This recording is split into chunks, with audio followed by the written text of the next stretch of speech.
Alright everyone, we start off today talking about how the legacy media is terrified right now of losing their tech censorship grift, and that's really what it is. It ties into what's happening with Twitter. Now, Musk hasn't done anything, really, yet. Some shadow banning appears to have been repealed on site, more people got aboard, and it seems that some people are taking the step of evading bans and doing so rather transparently and braggingly, because they know that right now at Twitter HQ things are kind of chaotic, and so they're hoping maybe that rule will change and they'll be allowed to stay on anyway. But it hasn't caused a major sea change to the site or anything like that. But anyway, the legacy media has spent the last week at this point browbeating, saying, oh my god, Elon Musk, here's the top 10 reasons why all of our articles praising him 5 years ago were actually wrong. Here's why he's a bigot. Here's apartheid and stuff like that. There's a reason for this. Elon Musk, as I explained the other day, is in an enviable position.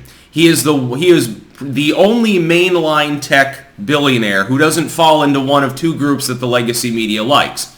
They're vulnerable because they're only in tech, so if they get regulated, if they get censored, if anything happens, they lose everything. They're aware of that, like Zuckerberg. His holdings are tech. Bezos, technically speaking. Not technically anymore, but he partially distanced from Amazon, of course, so that no longer is a problem. Now the pink-haired people control things directly at Amazon. Surprisingly, the site hasn't changed much. It's like the one outlier, mainly because you're only using it for POD. You don't have to deal with the wokeness of their on-demand, I suppose, is their main focus on that propagandistic end. Or they are principled in the name of being anti-free speech. So Bill Gates, Tim Cook, some of these people, they're explicitly anti-free speech, so they're not going to care if the legacy media says ban this person, they'll just do it just for shits and giggles because they would enjoy it anyway. Legacy media doesn't even fucking have to tell them who to ban because they ideologically agree on everything. Now, here's the grift. The grift was over the last 5 years. The legacy media has now moved on to phase 2, kind of phase 3, with regards to attempting to remove its more powerful independent opponents online.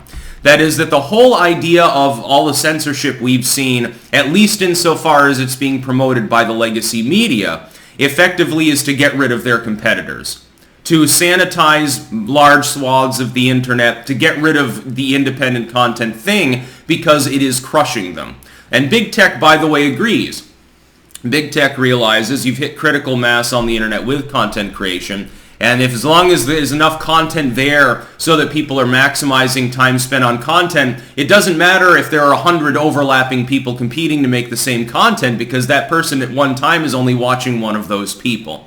It's the same reason for Adpocalypse. There were simply too many people taking out ad revenue. Well, if you do that, you water it down for literally everyone. They ran out of ads to serve. That's the problem. Therefore, they started taking ads away from smaller users. You have to have, I think, 1,000 subscribers to even have ad censors. 10,000, actually, I think.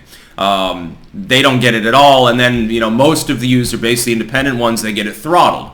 They're the ones that suck the hind teat. The rest of them aren't allowed to suck the teat at all. No, they'll just starve and whimper. YouTube did this partially out of fiscal necessity.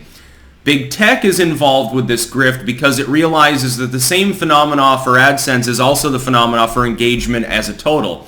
If you have too much material, especially if a lot of it's backlog material that's not getting many views, your site will eventually get bricked.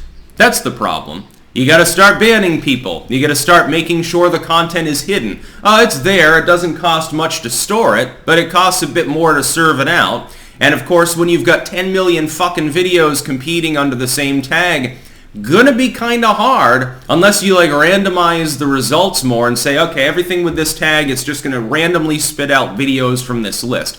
Then you get the problem where some of that's talentless material, and you definitely would increase spam on site. So big tech and legacy media are in it together. The problem is that Elon Musk uniquely is not apparently principled, at least fully, against free speech, so they can't rely upon him ideologically. And he's also got the fuck you power and money because he's got Tesla and the Boring Company and all of these other things. He is not just in tech. Twitter is nothing more than a chunk of his portfolio of holdings now. Well, he can tell them to fuck themselves, and I think that they're worried that he will. And then what will happen is that all of those disaffected, banned, abused people will flock to Twitter. And even though I suspect that not all of them will be allowed on the platform, because some of these people have done things that a reasonable person would consider to be legitimately bannable. You know, you're engaged in some criminal activity, or you were just fucking botting all day. Well, fuck you, bye. I suspect that many of those people, though, will come back aboard.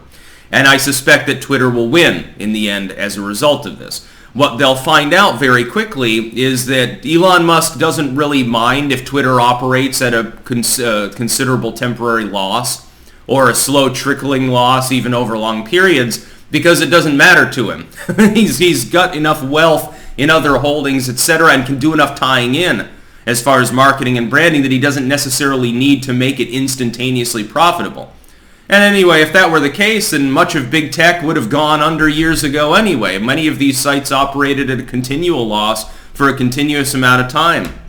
But the legacy media is effectively just terrified. The reason that they're attacking, it's not because they're afraid of Russian disinfo. They're not afraid of bigots. The first wave was calling people far right or bigoted in general and start banning people. Then, now you've moved on to stage 2, which is your disinfo agents, or you're promoting disinfo about Russia, about COVID, whatever. In neither of these cases is the actual MO of the company, because these are all legacy corporations, they're for-profit entities. The idea of them, a magical journo elite of people like philosophers with robes and light behind them and stuff, the idea of them as being semi-separate from the general population in terms of ethics has never actually been true. It's never been less true than at this particular moment in time, by the way, especially in the wake of Obama, allowing the U.S. government to explicitly use U.S. legacy media as propaganda outlets. It had been banned from doing so for quite some time prior. The thing is that it's always just to get people banned who are competing with them, to knock them off platforms. Of course they want to go after InfoWars. Not because Alex Jones is despicable. Okay, he's in a civil lawsuit. The fact is that his show is infotainment. He said crazy shit before, number one. None of these people really goddamn gave a shit about what Alex Jones said. They weren't really hyperbolically enraged by it. They just got together and said, okay, it's time to pull the trigger. InfoWars has more ratings than many of our slots do, with far less budget and staff. This is a problem. And he's getting more popular. That's an even bigger problem. So we'll get rid of him.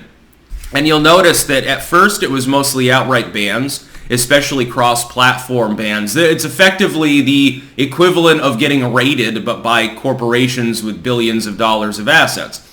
Then it became more about algorithmic demotion. It's become much more about shadow banning people and hiding their content, because if they're not growing, if they're just sort of dead in the water, the hope is that they're not going to really complain much about the censorship.